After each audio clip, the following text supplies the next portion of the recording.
Vamos a arrancar este espacio conversando con el analista político Osvaldo Moreno, quien ya se encuentra conectado vía Zoom con nosotros para analizar este primer año de gobierno del presidente Guillermo Lasso. Ya el 24 de mayo se cumple este primer año. ¿Qué ha pasado en todo este tiempo? ¿Positivo, negativo? ¿Cuál es el resultado? Vamos a arrancar esta entrevista. Señor Moreno, gracias por acompañarnos. Buenos días. Buenos días. Un gran saludo a toda la audiencia de este medio de comunicación. Gracias por la oportunidad y un abrazo a todo el equipo técnico y a usted que lo hace posible. A la orden. Bueno, arranquemos por la inseguridad. Acabamos de ver unas escenas que nos han dejado muy consternados. 2 vehículos la noche de ayer en Esmeraldas explotaron en importantes puntos de la ciudad.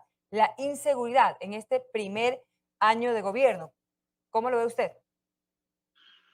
Bueno, primero para evaluar este gobierno creo que hay que plantear algunas cosas que han sucedido desde el inicio, en la antesala, la campaña, las ofertas y lo que estamos viviendo hoy.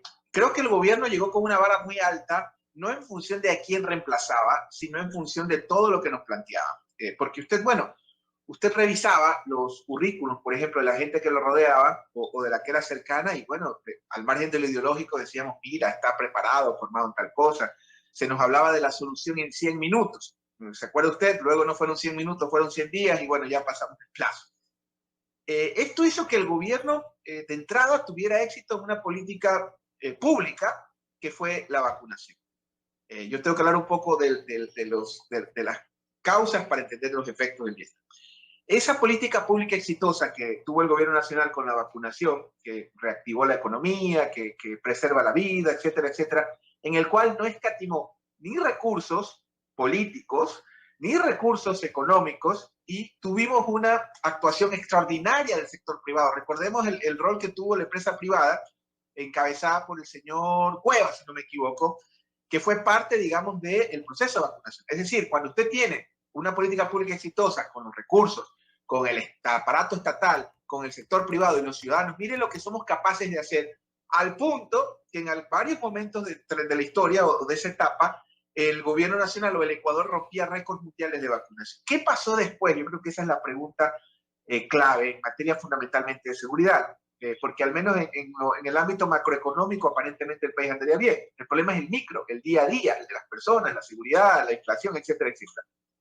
Desde mi perspectiva, creo que hay dos situaciones muy, muy graves. La primera, que hay que ser responsable intelectualmente y decirlo, los problemas que hereda el gobierno nacional. Y esto en materia carcelaria, yo no le voy a hablar, me parece poco serio de series de ficción, de fábulas, del Chapo, de Escobar, de Correa. Yo creo que eso es poco serio. Hablemos un poco de lo real, lo probado. El gobierno de Moreno comete un error brutal, el cual creo que estamos pagando, que reduce y recorta el presupuesto de las cárceles en un 70%. Por ahí creo que empieza el problema, porque si usted no tiene presupuesto no puede tener control. Esto le hereda Lasso. Ahora, ¿cuál sí creo que es su responsabilidad? Al punto de que, por ejemplo, en varios países que hay historias ya, leyendas, digamos, que se han hecho símbolos de asesinatos carcelarios en El Salvador, en Honduras, en Brasil, hemos roto esos récords, imagínense usted. ¿Cuál es el problema y dónde sí creo que existe responsabilidad? En la parte de no asumir una política pública del mismo modo que asumió con la vacunación, es decir, con una gran inyección e inversión, porque usted no puede, digamos, tener policías que no están alimentados, que no están, digamos, con combustible, que no tienen los instrumentos. Esto no se puede resolver con la caridad, con digamos, la caridad, la solidaridad, el respaldo. Eso es coayudante, es accesorio, no es principal. O sea, lo que Entonces, usted yo creo que es que estamos hablando de falta de presupuesto. ¿Con más dinero podemos tener mayor seguridad? Eso es parte de, pero adicional a la inversión pública que se tenga que hacer en esa materia, hablamos de gestión, que es lo que no carece en este momento el gobierno nacional, al menos en ese ámbito. Es decir, un ministro, o dígame usted si existe alguno, un ministro que sea un gran ejecutor, que sea, digamos, un brazo ejecutor con eficiencia, como sucedió con la vacunación, donde ya le manifesté cuáles fueron los factores que se juntaron para el éxito de eso, que la palabra clave, estimada, es política pública. ¿Correcto? Entonces, el gobierno nacional debe de aplicar una política pública, primero con una persona efectiva. Segundo, con presupuesto. Y tercero, que es lo que sí tenemos que reclamar o recordar del pasado para resolver los problemas del presente, analizar cuáles fueron las razones por que el gobierno anterior al de Moreno, que no lo voy a nombrar, bajó los índices de muertes violentas a 5.4, que es el récord histórico. Creo que hay que hablar con estadísticas. Yo por eso yo no veo Netflix, soy malo para ver esas series, no me gustan. ¿Ya? Y creo que hay que hablar con estadísticas. Hasta el 2017, las muertes violentas en el Ecuador eran 5.4, récord histórico bajo.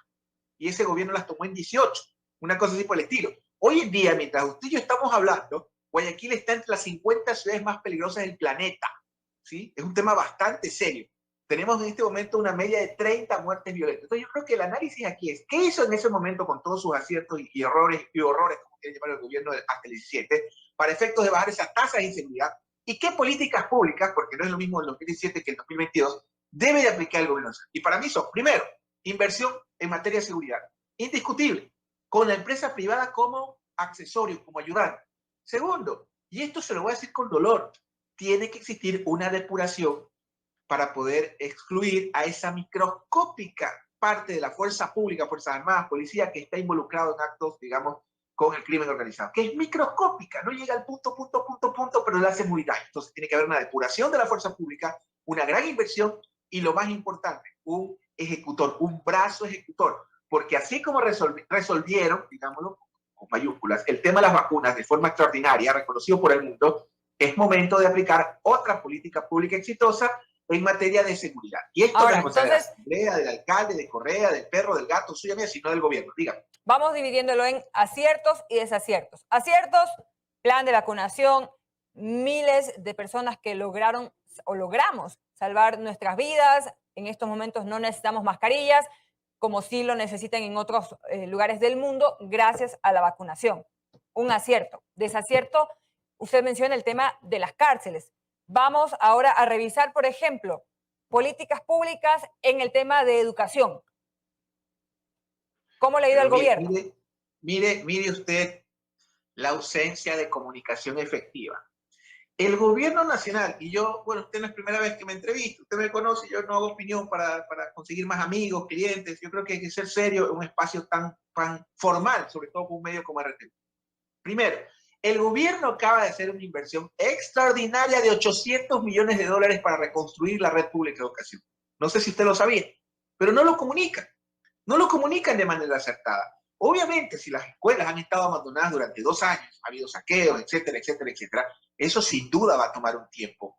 ¿No es cierto? Una inversión de esa magnitud no es que usted coge y es como ir a la tienda a comprar un pan y una cola o leche para el desayuno. Entonces, creo que en materia de educación se está haciendo una inversión, digamos, que no tiene parangón en la historia, 800 millones de dólares solo para la reconstrucción de la red, que no lo comunican. Yo creo que en ese aspecto lo han hecho bien.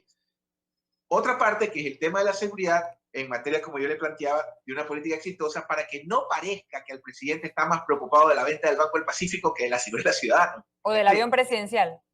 Por ejemplo, mire, eso ya está a destiempo. Eso, digamos, que es como decimos globos de ensayo. Eso es más o menos como lo que le pasa a Castillo en Perú. Que Castillo se alejó, apenas llegó de su oferta principal, que era, digamos, la constituyente. Ahora ya creo que es tarde para que hable de eso. Y en este caso creo que ya es tarde. Digamos, hay ciertas inconsecuencias que tiene el gobierno con sus electores naturales, no impuestos, etcétera, etcétera. Pero en todo caso, yo creo que a pesar de todo lo que estamos viviendo, de que usted y yo no podemos ir a la tienda ni a la esquina porque nos matan, creo que mal conazo, peor sin él. Yo creo que una interrupción constitucional para que suba Borrero, para que suba Llori, creo que sería peor.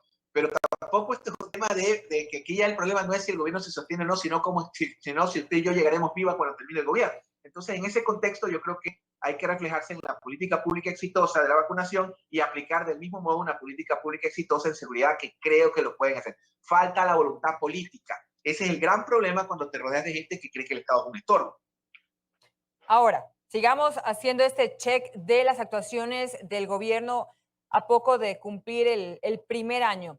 El día de ayer conversábamos aquí en este espacio con el ministro de la Producción, el economista Julio José Prado, y él nos hablaba de los 5.000 millones de dólares de inversión que se han conseguido desde que él está al frente de esta cartera de Estado, y que esto también se ha traducido en 350.000 nuevos empleos en esta área. ¿Cómo usted ve, cómo usted analiza el primer año de gobierno del presidente Lasso? Mire, y esto lo digo con mucho respeto. Yo no voy a discutirle al ministro Prado, me parece un tipo inteligente, me parece un tipo formado, me parece que está en una cartera que es la indicada, porque él viene del sector, digamos, bancario y no está en un órgano de control, todo lo contrario. Pero en estos momentos, en esta situación particular que vive el planeta, no el Ecuador, es importante el rol que tenga el Estado. Yo no es que, por si acaso, no negamos la inversión privada. Bienvenida sea la inversión privada, a buena hora, pero no es, o por lo menos no están dadas las condiciones para recibir una inversión lo significativamente importante como para efectos de resolver ciertos problemas del país. Creo que es el momento de la inversión pública. Creo que es el momento de la inversión en educación, que lo están haciendo y no lo comunican. Creo que es el momento de hacer de la seguridad una política de Estado. Si con el mismo afán que están vendiendo el Banco del Pacífico, háganlo con la seguridad. Me explico. O sea, es decir, la inversión privada, bienvenida, la inversión extranjera, que genial, alfombra roja mientras cumpla la ley. El problema de fondo es lo que está sucediendo hoy y que no es responsabilidad de McDonald's, de Starbucks o de las multinacionales que puedan venir y que son bienvenidas, es de la gestión estatal. La gestión estatal efectiva requiere de un brazo ejecutor que por lo menos hasta este momento yo no lo vea. Y en funcionarios que creo que son eficientes, que no reciben los recursos ni las herramientas, como por ejemplo el gobernador del Guay, creo que es un hombre eficiente, pero no cuenta con las herramientas indicadas para efectos de hacer frente en una de las crisis más grandes, no, la crisis más grande de inseguridad en de Guayaquil, de acuerdo a los indicadores internacionales de muerte y violencia. Bueno, en inseguridad, sí, van perdiendo el año. Y yo quiero cerrar con algo que también, que sí me parece positivo, y es el trabajo que está realizando el Ministerio de Inclusión Económica y Social con el ministro Esteban Bernal, el haber reducido los tiempos en la adopción, por ejemplo, pasar de 3, 4 años de espera a 9 meses para que un niño tenga ese derecho de tener una familia. Ese es otro aspecto positivo. Bueno, usted me ha robado las palabras, tiene usted toda la razón, entenderá que a veces no hay que repetir lo mismo en todos los medios, porque ustedes son muy generosos con su servidor, su gremio periodístico, a pesar de lo crítico que ha sido.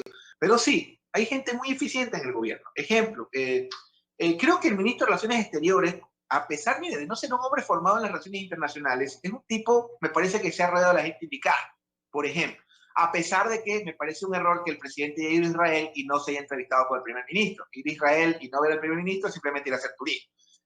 Gente como Esteban Bernal, que me parece también un tipo eficiente, efectivamente se me escapaba, y sobre todo de qué sector viene. Pues Bernal es de los pocos cuadros, digamos, que tiene el oficialismo, formado dentro del oficialismo, candidato a asambleísta del oficialismo, que viene de un sector del país como el austro, y hasta donde yo sé, de acuerdo a las encuestas que yo he podido ver, Esteban Bernal es una de las cartas muy fuertes del oficialismo para la prefectura de Azuay o alcaldía de Cuenca. Ahí usted me puso un ejemplo de un ministerio exitoso, pero volvemos al principio. El gobierno, ciertas cosas que hace bien, aunque no parezcan muchas, no las comunica con la potencia indicada. Yo pensaría que el presidente debería hacer un cambio total, un giro en la conducción de ciertos sectores de la administración del Estado y fundamentalmente poner a gente que cree en el Estado. Si tú te rodeas de gente, con todo respeto a estos chicos libertarios, estos de Ecuador Libre, Ecuador Preso, no me acuerdo, ¿ya? Que son gente capaz, pero no creen en el Estado, creen que el Estado es un estorbo. Se han pasado los últimos 15 años hablando que el Estado no sirve y ahí vemos los resultados cuando te rodeas de gente que piensa así. Entonces yo creo que es gente que es muy valiosa para filosofar, tomarnos un café, para ver videitos de Milei en Argentina, pero la realidad del Ecuador requiere un hombre, y no estoy hablando de un hombre izquierdo, sino un hombre que crea en el Estado.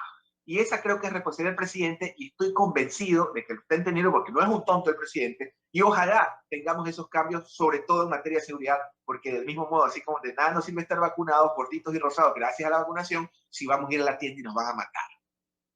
Bueno, y además el tema del presupuesto que usted mencionaba, las deudas que tiene el gobierno con el IES, por ejemplo, Solca continúa esperando el pago de los servicios que brinda a la ciudadanía, ese gran trabajo que realiza Solca, pero el IES, porque no tiene auditores, según lo que ha dicho el vocero de Solca, pues entonces no se paga y se pone en riesgo la salud, no hay medicamentos en los centros de salud pública, aspectos negativos también de este primer año de gobierno, se nos ha acabado el tiempo. Qué pena, hay tanto que hablar, tanto que analizar en estos primeros 365 días y sobre todo, ¿qué va a venir? ¿Qué falta? ¿Qué debería apuntar el presidente Guillermo Lasso a puertas de comenzar su segundo año en este periodo. Muchísimas gracias al analista político Osvaldo Moreno por acompañarnos esta mañana. Gracias a ustedes, un gran abrazo a su audiencia y siempre la orden.